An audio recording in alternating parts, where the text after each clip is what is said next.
समृद्ध और स्वर्णिम।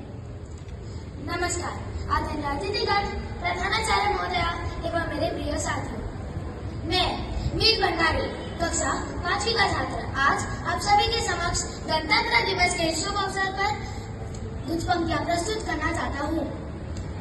आज हम सब यहाँ गणतंत्र दिवस के इस पावन अवसर पर एकत्रित हुए हैं।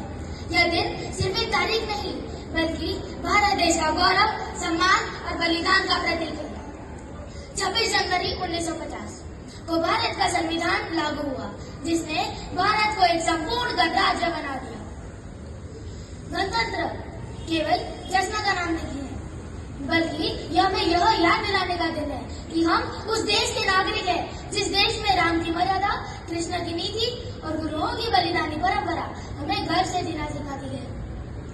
भारत का संविधान केवल एक किताब नहीं है, बल्कि वह हमारे अधिकारों व कर्तव्यों का आधार है, जो हमें यह सिखाता है कि एकता में ही शक्ति है और अगर हम एकजुट हो जाएं, तो हमारे इस विकासशील देश को विकसित देश की श्रेणी में आने से कोई नहीं रोक सकता।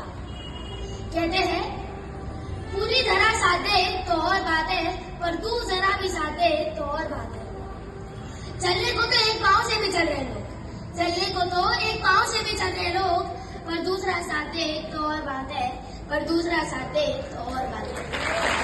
जरूरत है कि संगठित होने, क्या मात्र टीवी पर परेड देखने से, भाषण देने से, देशभक्ति के गाने सुनने से, तिरंगे के शर्ट पहनने से हमारी देशभक्ति साबित हो जाएगी? नहीं।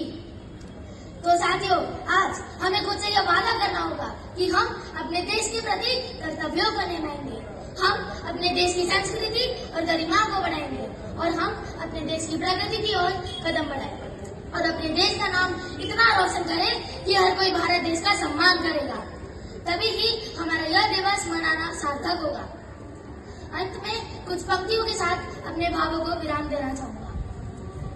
हो गई पीर पर्वत सी, हो गई पीर पर्वत सी, पिघलनी चाहिए, इस हिमालय से हो गई गंगा, निकलनी चाहिए। सिर्फ हंगामा खड़ा करना मेरा मकसद नहीं, सिर्फ हंगामा खड़ा करना मेरा मकसद नहीं, मेरी कोशिश है कि सीरत बदलनी चाहिए।